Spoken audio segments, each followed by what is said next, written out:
speaking with a leading expert in audio, Ethan Weiner, the author of The Audio Expert, which I had the privilege of studying when I was at the University of Cape Town under the guidance of Theo Herbst.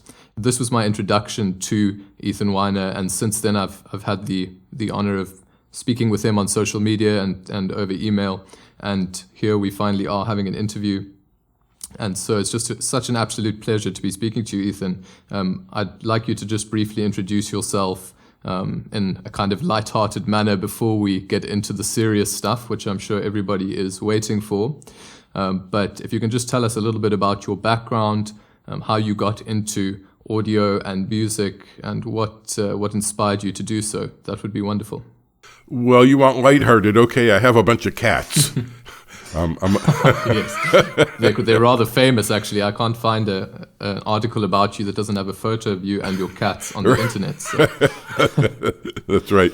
Well, I've always been interested in audio and music. Well, not always. I started, need my entire background, but I always liked music. My mother was musically inclined, not so much my father.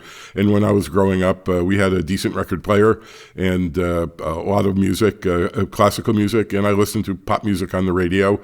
So I like almost all kinds of music. Some things I don't like as much, but that was. But I was exposed to the great violin concertos and to the Beatles and all of that kind of stuff in my formative years. I'm 71 now, so I was born in 1948. So it was mid 60s when when I was really getting interested in that. And I took violin lessons starting in the 4th grade and did that for 5 years. And when I was 16, I had a friend who played the guitar and had an acoustic guitar, and I looked at it and said, I always wanted to play the guitar, and he let me try it, and I really liked it and got a cheap one and played that and really got into it. So I just really enjoyed listening to music and playing music. The part with audio and recording was, some days you play well, some days you don't play well, especially if you're not a professional. Professionals can play well on demand. If you're a concert violinist, you can play, unless you're really sick, you can play pretty well at any, on demand. But when I was, had been playing electric guitar for, 2 or 3 years, some days I'd play something and I'd say, oh yeah, look at this. And I'd have a friend come over and I'd, show him something from like a Ventures record and say, look, and I wouldn't do it very well. And so I realized the importance of recording. Geez, if I had a recorder, I could record myself when I'm, in the days when I'm playing pretty well, and then I would have that. So I really liked that. And I also liked technology. When I was, I think 12 or 13, I built a go-kart with my older sister's boyfriend's help. And we took a motor. I bought a used motor, a lawnmower engine. We took it apart and cleaned it up and did a bunch of stuff. So I always liked to know, how do things work? Not just how do you use them, but how do they work? So that melded with the audio. When I was probably around 18 or 19, I bought a Sony stereo 1/4-inch tape recorder. And that had sound-on-sound capability. So you could record through the microphone input, and then you could mix that playback from the left channel that you recorded into the right channel while recording a new source. And then you could go back from the right back to the left, and it got pretty hissy and pretty distorted quickly, but you could at least build up, a piece of music one piece at a time. I didn't have a 16-track recorder or anything like that.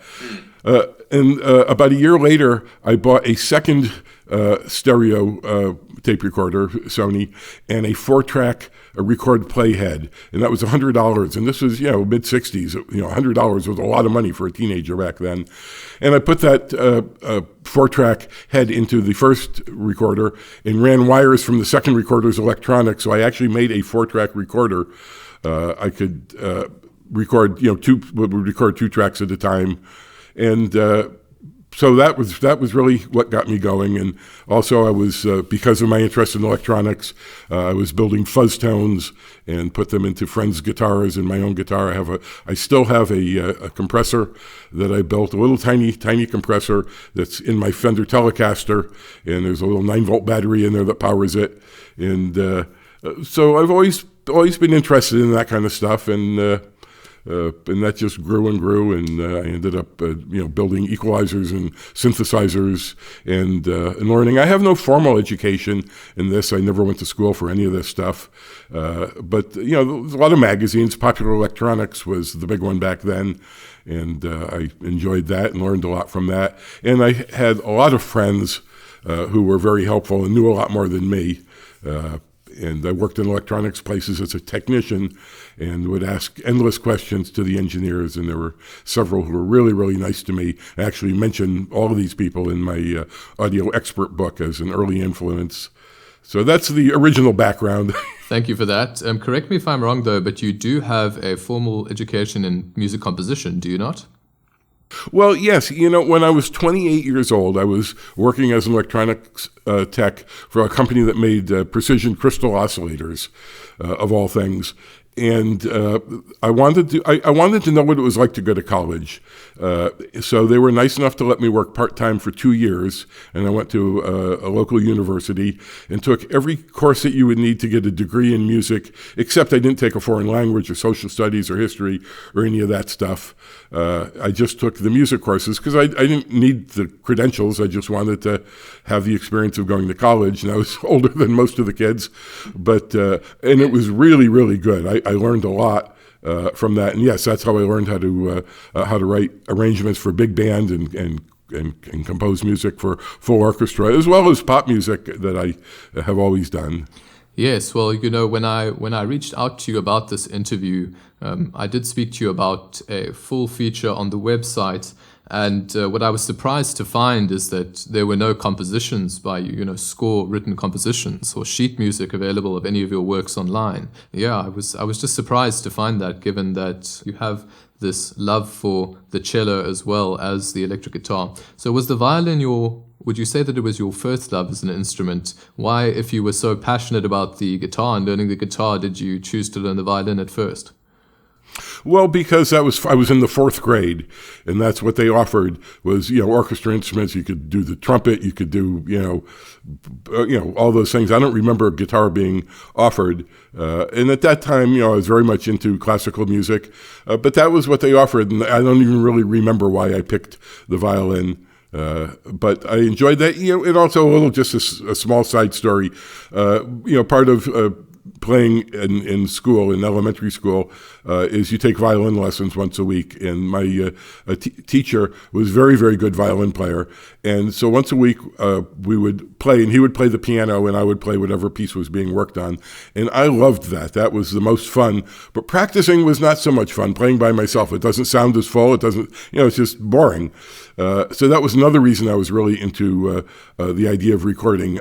I didn't have a recorder then, but I would have killed to have a tape recorder to be able to record him playing the piano. And then I would have practiced, 5 hours a day along with an accompaniment. And that led me later in recent years, like 20 years ago, to a relationship with a company called Music Minus One that creates backings, full orchestra backings and other backings, and also karaoke to play along with. So I'm a big fan of having something to play with. It's a lot more fun than just playing by yourself. That makes a lot of sense to me, because in my lessons with Philip Pringle, he would put on a backing track while I was practicing, and he had a old Pioneer CDJ 100 with a pitch slider, so of course he could adjust the speed of the backing track while I practiced. It was very useful. It's a very useful tool to have, and it's interesting that you say that, because a lot of soloists, probably the majority of solo classical instrumentalists, when they practice their instrument, they are just practicing in solo, and it is a very small sound. And of course, there are all sorts of other issues that come into it, like finding a quiet place to practice, etc. So I think that this might be useful information for people who perhaps struggle to practice. Also, for a child, it's hard to be motivated and to be as focused. When I started playing the cello, and I was in my early 40s when I started the cello, I was determined I wanted to get to be a professional at a professional level. And I practiced scales, arpeggios, all kinds of stuff, and just dove right into like the biggest, most difficult concertos. I could get all the way through a 15-minute movement in an hour. of one of the Dvorak concerto movements, but I would go through it and at quarter speed or whatever and stop and start. But I was really focused. But it's hard to have that kind of focus when you're a child. Some kids do, obviously. Some of the child genius players obviously had to focus on practicing. There are actually a lot of that stuff. This stuff, when I mentioned Music Minus One, that company has been around since 1950, and they focus mostly on classical things. Some of them are full orchestra recordings of full, concertos, violin concertos, cello concertos, everything. But there's a lot of stuff. There's a lot of pop music and jazz things. There's Jamie Aebersold. There's several articles on my website, ethanweiner.com. There's 2 different articles I wrote for Strings magazine about backing tracks that you can buy in programs like Band in a Box. You can just type in the chords and you get a full pop tune minus the solo. And there's also MIDI files of almost anything you could want. And it takes a little knowledge. You have to go in there, and if you're going to play a MIDI, play the violin to something or a trumpet to a piece, you have to mute. You have to have a MIDI editing program where you can turn off the trumpet that's in the MIDI file. And some of them are pretty lousy sounding, but some of them are good. So that stuff actually is out there. There really is a lot of stuff, and you can make your own. At least if you have the skills. And I've done that a lot. I've made a lot of backing things to play along with.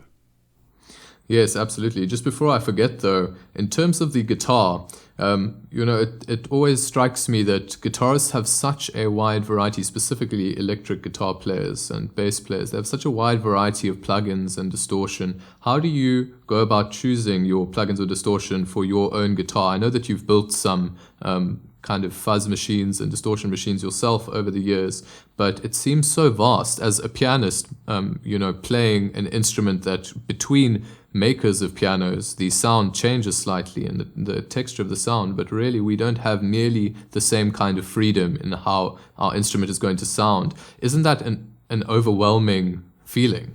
Well, yes, and you're absolutely right, and I've always been aware of this. There are all kinds of different guitar sounds. I mean, there's distorted, there's not distorted, there's bright, there's muffled, there's almost anything can be a guitar sound.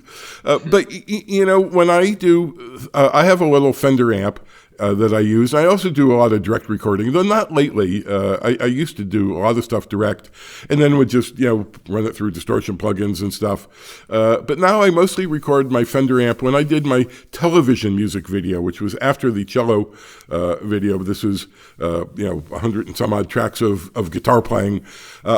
When I did, for example, the rhythm guitar part, I wanted a slightly crunchy sound, but not all distorted. I wanted it, to be, somewhere in between clean and distorted. So I recorded it with just kind of minimal crunch, figuring I could always add more later, but it would be hard to take it away. And I did end up then using one of the plugins I think that came for free with a Cakewalk Sonar to add even a little more distortion. But I prefer to defer things to when I'm mixing. Now, obviously, there are some things you have to play to the sound. If you're using a wah-wah pedal, you could add that later, but it makes more sense to play the wah-wah while you're playing. Or with echoes also, with really heavy echo effects, you can kind of play harmonies with yourself. You play a scale and there's an echo that follows you by, an eighth note or a quarter note. You can play a harmony scale. And you really have to be hearing the effect as you play. But, for distortion or how much reverb do I want, I prefer to defer all of that until mixing. And then you can do that with plugins. And, I don't know how I would decide. I just, mess around with it until I like it, It's interesting that you mentioned deferring it to later on in the mixing process, because a question that I wanted to ask you a little later down the line, I suppose I can ask it now though. A similar concept is this idea that you can achieve anything with software that you can achieve with hardware. Is that correct? It seems to be a kind of and I know that you're very into myth busting, but it seems to be a common myth that you can achieve things with hardware in producing music and in mixing and mastering music that you can't achieve on a computer just with software. Is that true or not? Yeah, no, I don't agree with that. I think software can do pretty much anything. And there may be some effect. I don't know. I've never felt the need to have hardware. I got rid of all my hardware in like 2000 or 2001 and went to entirely in the box. I had a whole pile of external software synths that were all chained to a MIDI sequencer program and the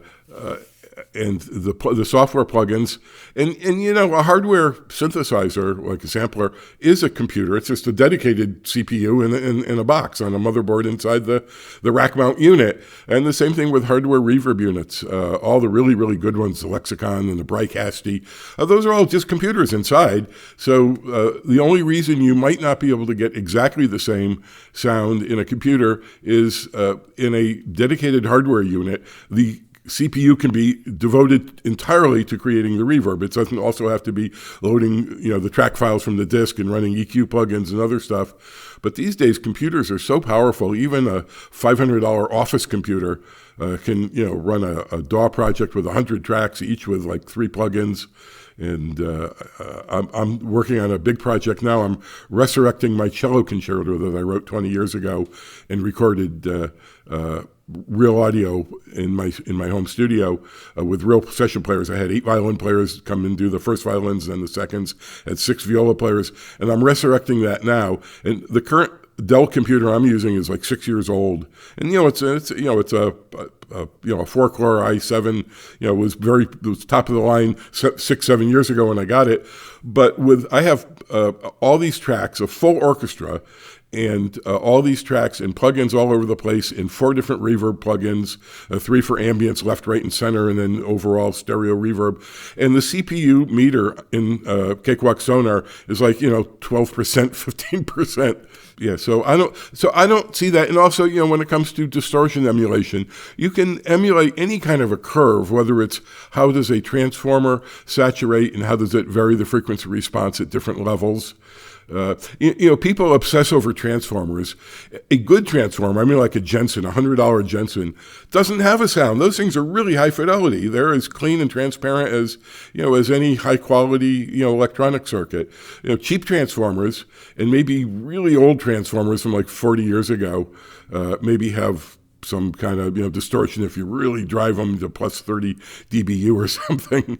But so I think that distortion is an overrated effect. It's just a commodity. It's not expensive. I see this so often, people in audio forums and audio groups on Facebook, I want to get a little mojo in my mix, so I'm going to spend $4,000 on this outboard analog summing box. I would see these for years and years, and I would say, commodities, distortion is a cheap commodity.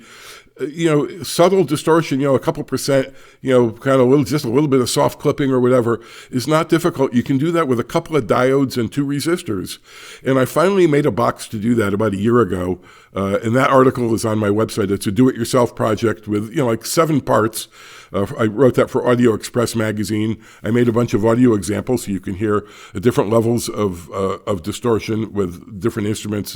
Actually did it with a piano. I think the piano sounded so bad we didn't use that because who wants a distorted piano? But I did it on bass and guitar and a bunch of things, and showed how in complete mixes, and showed how you can add subtle distortion for literally $4 worth of parts. You don't have to buy these big expensive things.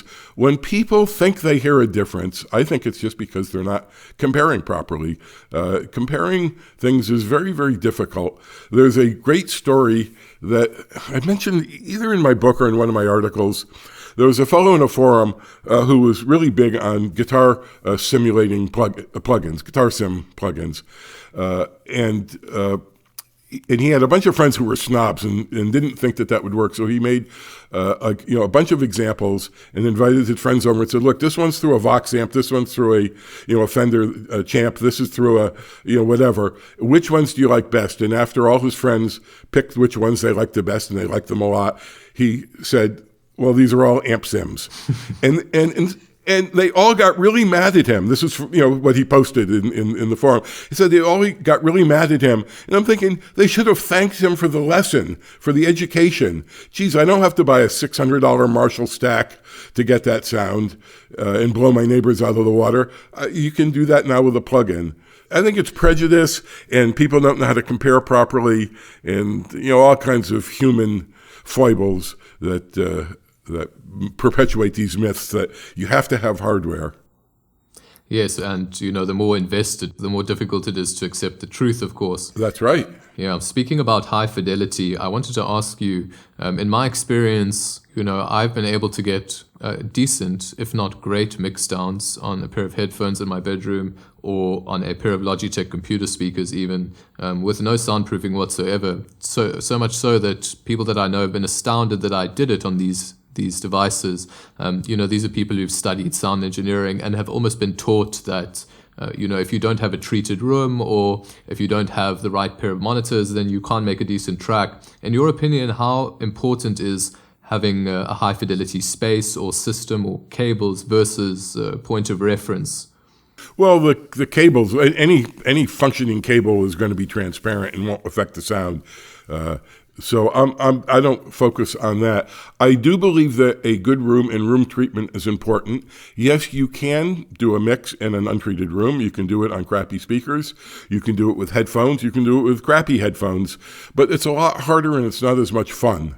You're constantly double checking. You have to burn a CD or put it on a thumb drive, go out to your car, go to a friend's place, try it on your living room system. If you have a well-treated room and good monitors and an accurate environment, it's much easier. It's much quicker to get a good mix. I mean, I mix music as an amateur. I'm not a professional mix engineer.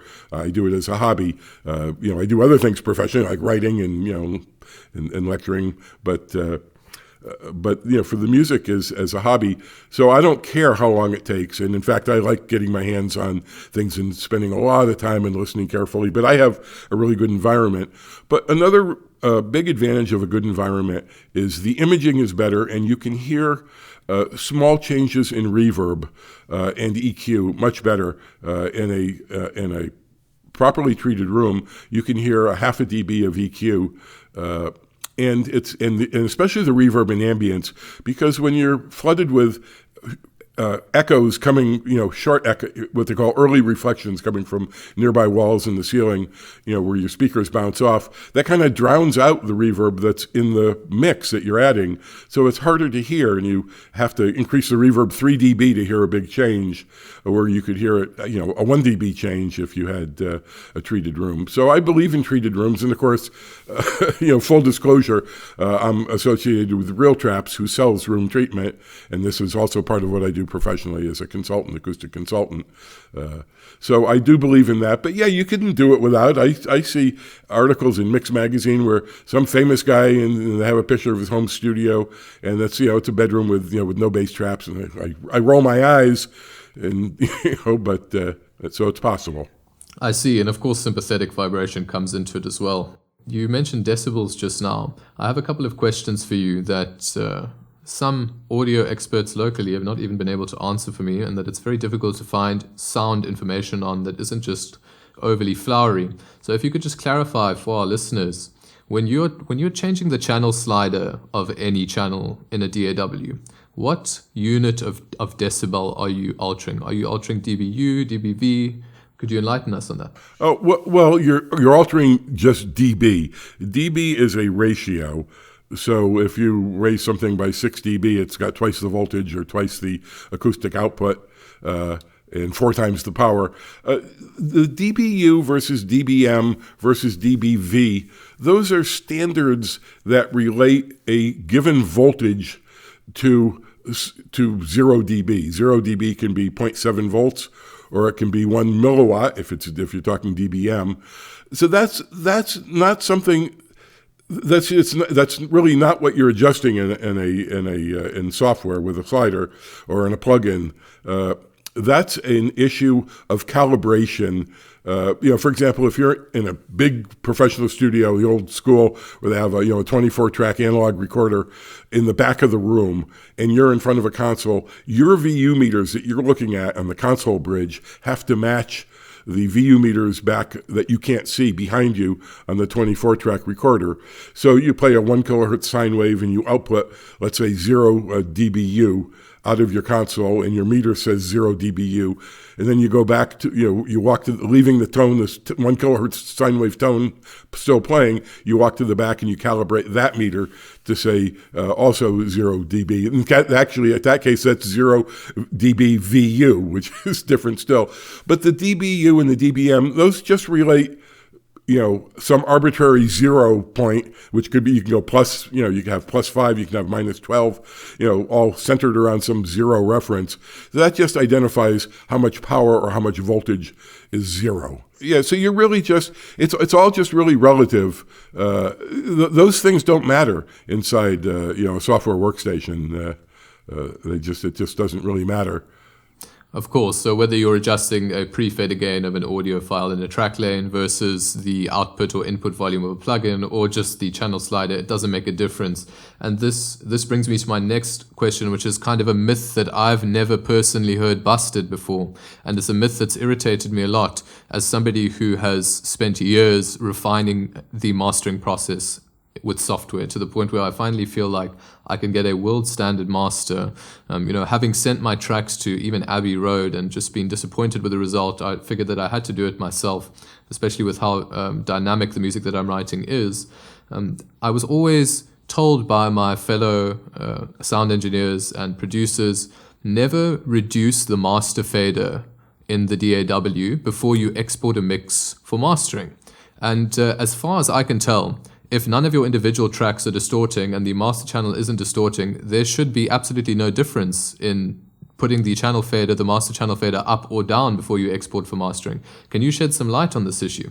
Well, you are absolutely correct. And in fact, you can be well over 0, the quote clipping point on an individual track, as long as the very final master bus output, the final 2-track output, or 5.1 if you're doing surround, as long as the actual output never exceeds 0, it really doesn't matter because they all use floating point math. And you can have levels at -200 or +700 and compensate for it. One of my most popular videos, I've done 2 of them for Audio Engineering Society, AES, workshops that I gave in New York City.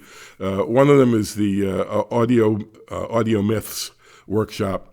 And I actually show that. I show increasing I had 2 plugins in a row. In one of them, I went to 18 dB above what should be clipping, and then went into another plugin and dropped it by 18 dB, and the output was exactly perfect. I mean, exactly completely matched the input. So yeah, that stuff doesn't matter. Every volume change adds a tiny, tiny, tiny bit of noise and distortion. But I mean, we're talking 0.0000, 1%, whatever, for a gain change, a single gain change. Now, of course, in a complete project, there are lots of gain changes, and there's EQ, and there's lots of mathematical operations. But even still, and that's another thing I tested, I think it was 30 gain changes in a row, and the overall distortion was 0.04%, 0.003. I forget what the number is. I actually still have the files, and I did that at 16 bits and not 24 bits. At 24 bits, you wouldn't even notice it. It wouldn't even be able to be measured probably. So yeah, you're absolutely correct. None of that matters because of the way floating point math works inside the software. So until you actually get to the final output, if you exceed 0, your sound card will distort, or the WAV file, if you're exporting a WAV file rather than playing it live in real time, that will exceed 0 and will clip the tops off, and that is nasty.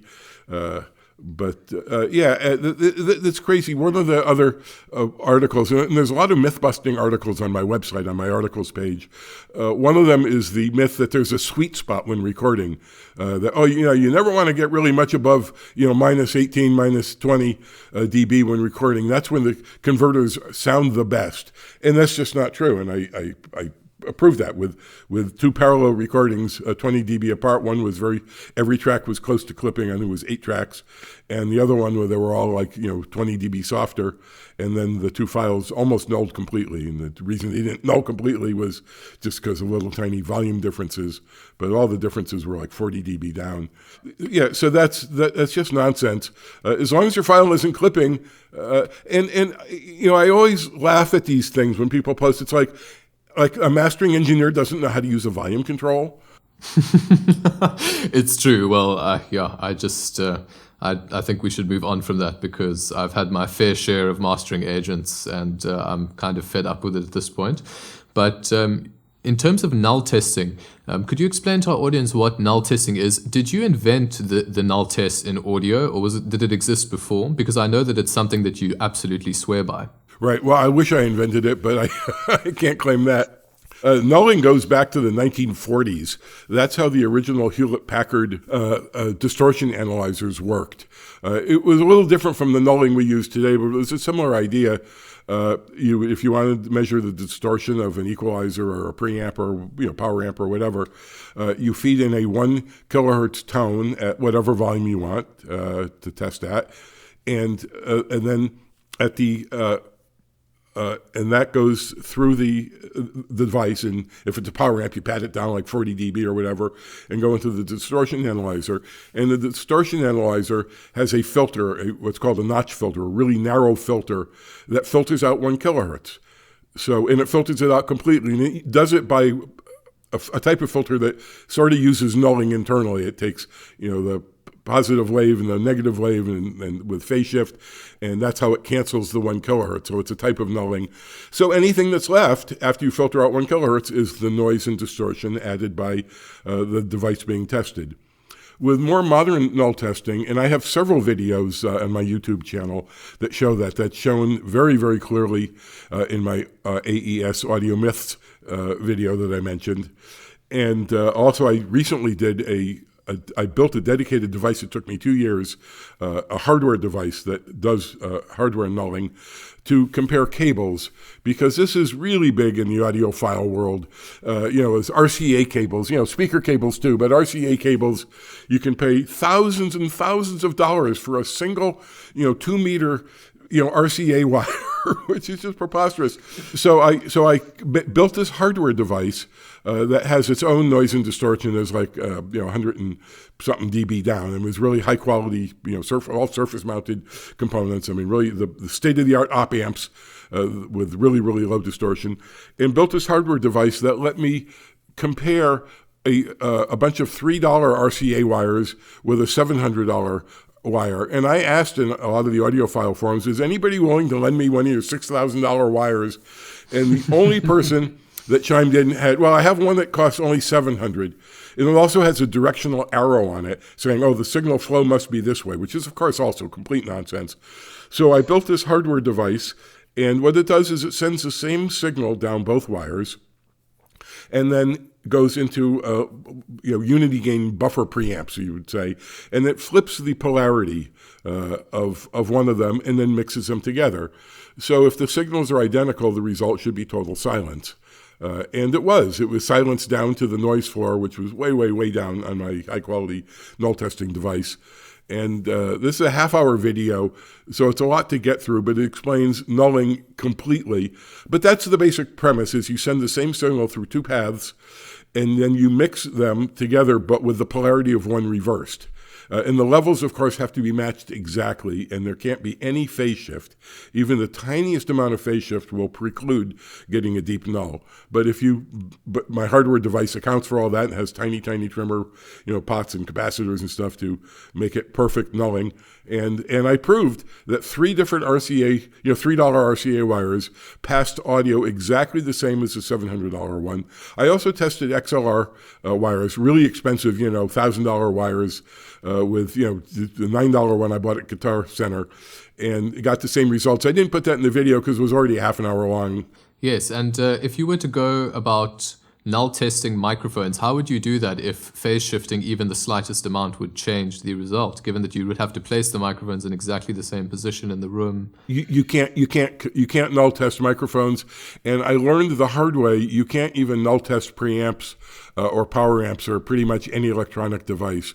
Because they all add enough phase shift that you just can't get a null. It just doesn't work. So when I when I started this project, that's why it took 2 years. I built this enormous device, and in fact, that's another article on my articles page that I also wrote for Audio Express magazine. It's a complete article about the null tester, how I developed it. I actually made 3 versions. The third one was finally the one that was viable. And there's a big chunk of the schematic for anybody that's interested in electronics. And I show a very clever switching scheme because there's so much gain. There's a total of 100 and something dB of gain through this device because the null signal is literally, microvolts. Well, it's actually 0 when you get a complete null. And you have to raise that up until the noise is, coming out at a respectable volume so you can hear that there's no signal down in the noise. So it's really difficult to have a gain switch. I have a switch that goes from 20, 30, 40, 50 up to 80 dB a gain, and there's another 30 dB gain somewhere else. So it's really difficult. So I came up with a very clever digital switching scheme. You could actually make a remote-controlled preamp out of that mic preamp, where the preamp is somewhere else, and you send DC voltages, to change the volume. So I built this device, a huge box. I thought this was going to be something that could compete with the $20,000 testers from Audio Precision. I would sell it for like $5,000, and it turned out it didn't work because all it could test was wires. I built a multi-tone signal generator. I built variable output impedance. It was a real fun project, and I learned a lot. I never did surface-mounted components and hadn't really designed circuits in a long time. Never used software to lay out a PC board or design schematics. It all used to be done on pencil and paper and with masking tape. So it was a great, wonderful experience. It cost me like $3,000. Wow. Well, it was definitely worth it. Because, as you said, you learned a lot. And, of course, we have all that information available to us now because you're so generous with it. So thank you very much for that. And I also must thank you on the topic of, not only doing all these experiments, but just on the topic of phasing. It was while reading your book, for the first time, I understood that equalization was just a form of phase shifting. And that really blew my mind as somebody who'd worked with equalizers for years, not really understanding how they worked. And it's allowed me to do my own proofs, such as, exporting sine waves and showing students, look what happens if you shift the phase of these 2 sine waves. They cancel each other out. And that's exactly what happens in the equalization process. And it really gives them insight into how all of these basic plugins work and how a lot of things such as filtration are just forms of equalization.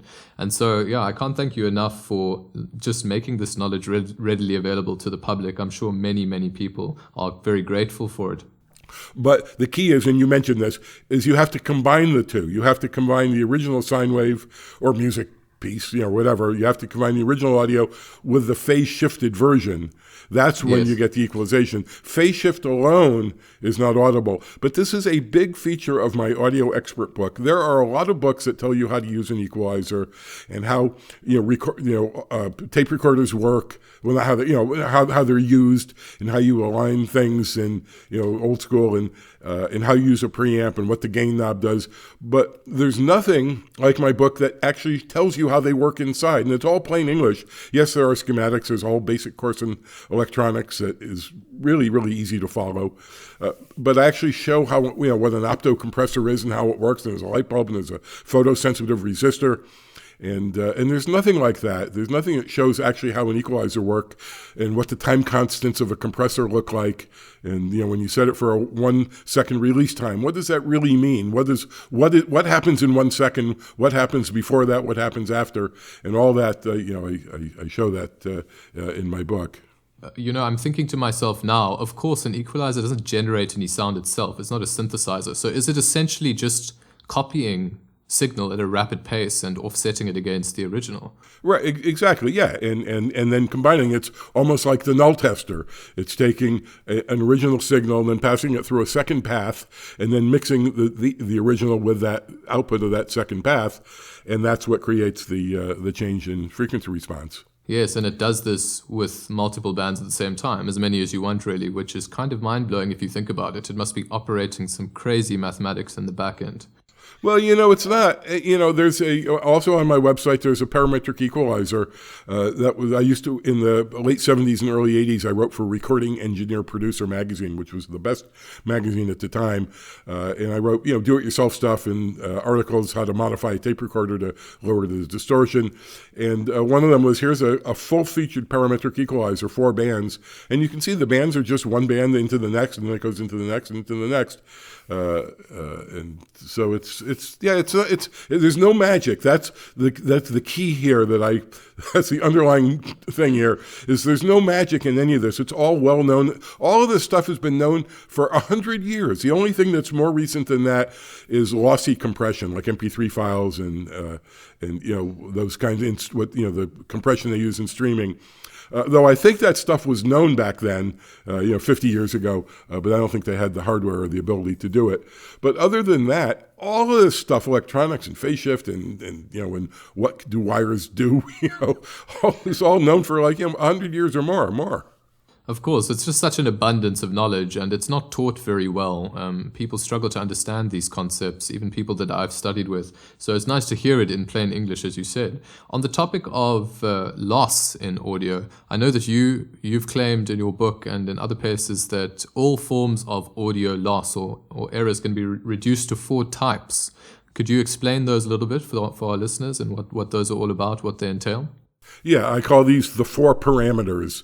And these are degradations that audio devices or software can add in how they can harm the audio passing through them. One is distortion, and there's several kinds of distortion. There's clipping distortion. That's what most people know. There's also something called crossover distortion that happens right where the waveform passes through 0, going from plus to minus, or where the loudspeaker goes from being pushed out through the resting place back to being pulled in.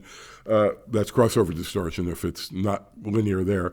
The other is noise, which is just hiss, tape hiss or preamp hiss. You turn it up all the way and you hear the other is a frequency response, obviously, too much bass, too little mid-range, too much treble.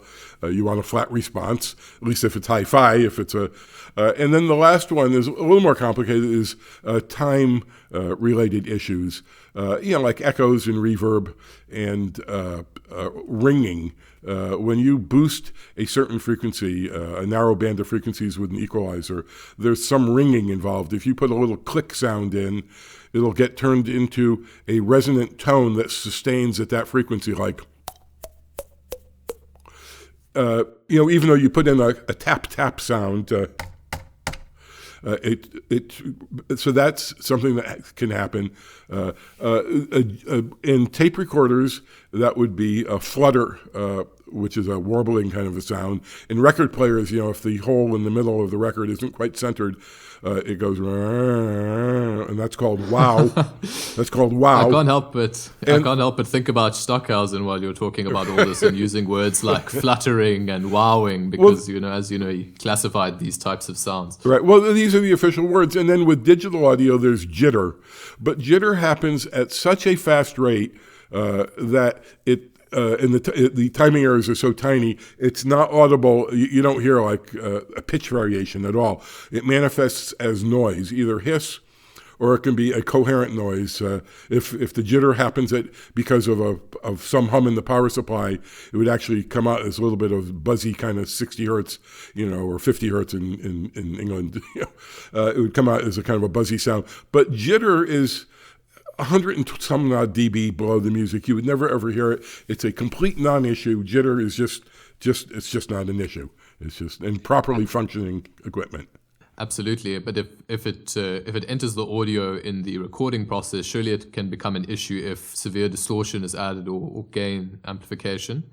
Well, yeah. Oh, all of these things could be. I mean, it's possible to have jitter that's so severe that the noise is 30 dB down or something, and it's like an FM synthesizer, actually, if like the old DX7 and more modern software versions, where you have one frequency modulate another, and it creates sidebands, and depending on what the frequencies are and how it's done and the waveforms, you either get a buzzing sound, or you get a bell sound, or you get hissing noise. But in practice, even with a cheap $25 sound card or something built into a laptop's motherboard, anything made in the last 10 years or more or less, the jitter is so soft, it's just not an issue. The chips are so good that it doesn't matter. The companies that sell these products want you to think that your audio is being harmed and you're not getting the full benefit because they want to sell you new versions. Then this new version, this new sound card is much better than the old one. Yeah, or the atomic clocks. Here's $6,000 for a rubidium temperature-controlled crystal oscillator clock. And that doesn't change the sound of the audio. Sound on Sound magazine did a fabulous article where they compared a whole bunch of converters, really cheap ones and really expensive, both with their internal clock and with external clocks. And for the external clocks, they used really expensive and cheap ones, and there was no audible difference. That's great to hear. And of course, this is something that frustrates you greatly and has been one of the biggest parts of your myth-busting series over the years. What are some of your other greatest frustrations with the audio space at this point in time? Well, the core problem with all of this is, there's two core problems. One is that people don't realize that their hearing is fallible. Audiophiles, some of them think, I listen. I don't buy gear on specs. I want to listen. Now, yeah, loudspeakers really do vary a lot. But I just recently bought a Crown power amp, a big, powerful one to power a subwoofer. And I just bought it. I mean, I looked at the specs. Like, yeah, this is exactly what I want. But 940 watts into 900 watts into 8 ohms, which is what I needed in bridge mode. And I just bought it, and it was $340, and it worked perfectly. So that's one thing, is people don't realize that their hearing is not reliable. They hear that music sounds better in the evening, so it must be the power lines. Yeah, during the day, all these appliances are on in everybody's house, and the power line is dirty, and that's why music sounds better at night. No, it sounds better because you just had a really good meal and a couple of drinks. The other issue is people don't know how to compare properly. And I just wrote an article for Pro Sound Web, Live Sound International magazine, and now it's on Pro Sound Web, also linked on my web file. And it was so detailed that they had to run it as 2 installments, part 1 and part 2. The article is how to do a proper listening test. And usually you want to just measure the specs. If you can measure it, then that's fine. But, with a lot of things, it's hard to measure, like microphones. As you mentioned before, they have to be in exactly the same place, so it's hard to compare 2 microphones. Very difficult. And other things are just not easy to compare. But there are a lot of, so in that case, you have to do it by listening. And the listening, so the volumes have to be matched exactly. You have to listen to one quickly after the other. There's so many details, and you can't just hear one and hear another, say, oh yeah, this one's better. No, you have to do it blind, and you have to be right at least 5 or 6 times in a row. I show how many times you have to be right in a row to have how much confidence in your answer. I think if you get it 5 times in a row correct, guessing, this is the hardware versus this is the software, if that's what we're comparing, 5 times in a row, you're still only 97% sure that you're really hearing it. If you get it 6 times in a row, it's like 99 point something. And so it's really difficult to do a proper listening test, and people don't know that. They think, oh, all I have to do is just listen, and I can tell which one I prefer or which one is better. So those are the 2 things. People don't realize how unreliable their hearing is, and they don't realize how difficult it is to do a proper listening test. I almost wish that they were wrong, because it would make listening to music just that much more enjoyable, wouldn't it? Being able to hear all the layers at once. And when I was reading one of your articles earlier, you mentioned that, if you're looking for something, you'll most likely hear it. And it's so true. Even when we're editing our own sounds, as soon as we add a plugin, it can be doing nothing, but all of a sudden we become aware of what it's supposed to be doing, and then we're focused on that thing. So that makes a lot of sense. Right. Yeah, and you can't listen to everything at once. You can listen to the bass sound, you can listen to how in time the drummer is, but you can't hear everything at once. And, this is one of the points I made in one of my articles is, capacitor replacements. Somebody would get an old console and they change all the capacitors in the power supply. And then they would say, oh, wow, listen how much clearer it is now. But, is it really clear? Are you hearing this delicate little cymbal ping? or maybe you're just noticing it, that you hadn't noticed it before, is more likely than that the power supply capacitors change. And I'm not saying that power supply capacitors never benefit from being changed. Sometimes they do. But usually that manifests as hum and buzz, in a really old thing. They don't filter properly, so you get hum in your thing. It's not the clarity of transients. Yes, and of course you mentioned earlier that even when null testing cables, you have to have absolutely no difference so that there is no phasing that happens. Surely when listening, the same thing is true, that if you move your head even a minuscule amount while listening, it's going to change the response. And I think you mentioned in your articles that is probably most of the time what is causing them to hear a difference. Right. When there really is a difference, and there's an article on my website, which is also now in my book, more refined. A lot of my book, probably a quarter of it, is derived from articles on my website that then were polished up and expanded and made more audio examples. And that's one of them. I show the response at 2 locations in a small untreated room. It's like the size of a typical bedroom. 2 locations 4 inches apart. And I show the response at low frequencies and then at all frequencies. And it's amazing how big the difference is. So if you get up and you change your RCA wires or your speaker wires or whatever, you replace something, and you sit down again, if you're not exactly in the same spot, the response that you're hearing really, really did change. But it wasn't because you changed the wires. It was because your head isn't exactly in the same spot within literally an inch or so. Fascinating stuff. Ethan, our time has come to an end. I have a final question for you before you can leave us with any finishing remarks. But something that I've struggled with myself and haven't been able to find any information on exactly is the difference between a fundamental pulse wave at 50% and a square wave. How do they differ? What is the difference between on and off and zero versus a kind of amplitude? Well, a pulse wave at 50% is a square wave. So there is no difference. All right. And how about a pulse wave at 20% then? What makes it different to a square wave? Or rather, I suppose what I'm asking is, what is turning it on and off as opposed to a square wave, which is simply returning to zero? Or am I misunderstanding something? Yeah, you're misunderstanding. You could have a square wave, and let's think of it in terms of what the speaker is doing when you play that square wave. Normally with no sound, the speaker cone is at rest in the middle. It could push out and it could pull in. So the square wave you're describing would never pull in. It would only go from the middle position, the resting position, forward and come back to the resting position. And that would be what's called a DC offset, and you wouldn't want that because it limits the volume because you're missing half of the possible excursion. So that kind of a square wave doesn't really exist outside of a lab.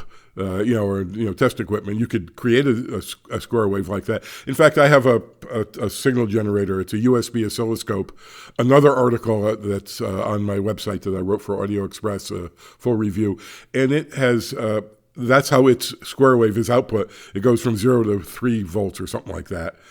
So I had to put a capacitor in series with the output. I made I have a connecting wire that takes the output of this thing, and I put a capacitor and a resistor in series so that it would get rid of the DC, so that the component, so that the square wave went positive and negative. So correct me if I'm wrong, but if my calculations are correct, a square wave and a pulse wave, or a pulse wave at 50%, both with an amplitude of 1.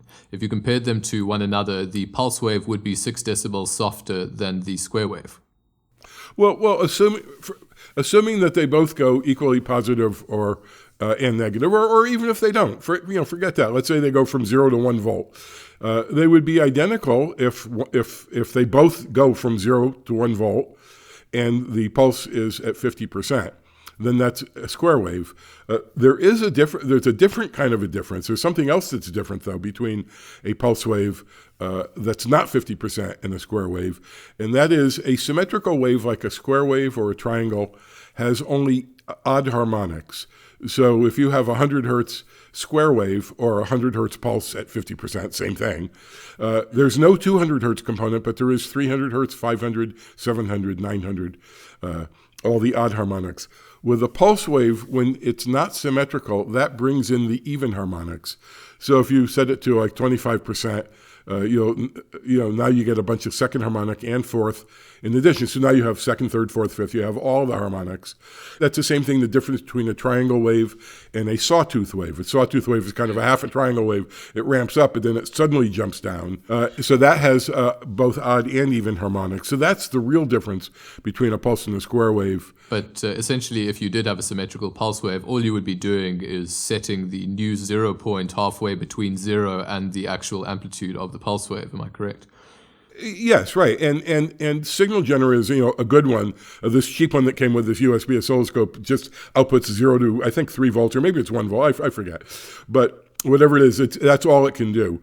But a professional, a $300, professional signal generator will have a DC offset adjustment. So you can make the output, whether it's a sine or square or sawtooth or noise or whatever it is, be centered around 0, or you can bias it up so that it's all, the lowest part starts at 3 volts. It goes from 3 volts to 4 volts, and there's a separate knob called DC offset. But that's a different thing that doesn't really happen in audio devices and audio software and audio hardware, because everything needs to be centered around 0. And that's another reason that they have capacitors. And also, if you think about it, if there's a DC offset coming out of a power amp, that's just heating up the voice coil and turning it into like an electric heater, because if there's a constant 1 volt, a positive or negative 1 volt coming out of the power amp, that's just pumping heat into the thing and also deflecting the cone forward, an eighth of an inch, also limiting its maximum excursion. So all audio stuff filters that stuff out. There should be no DC. And in fact, I'm looking at SoundForge, a software I'm recording myself right now as we speak, and it's got a checkbox: do you want to get rid of DC offset? Well, isn't that ironic? Well, Ethan, this has been fantastic. I can't thank you enough, and I'm sure that people will appreciate this very much. And I hope to have you on again at some point, because I could honestly speak to you all day about this. Are there any final remarks that you'd like to leave people with? No, I was glad to do this, and I just want to spread the word that there's no magic, and there's always more to learn. And I learn stuff. As I said, I'm 71 years old, and I learn stuff all the time. Audio stuff. There's so much to know. And most people, they only want to know what they need to know at the time, and I'm like that too. I don't want to read this entire manual. Just how do I do this? How do I do whatever in the software? How do I change the length of a clip or something? But anyways, no. So this was fun, and I'll be happy to do this again.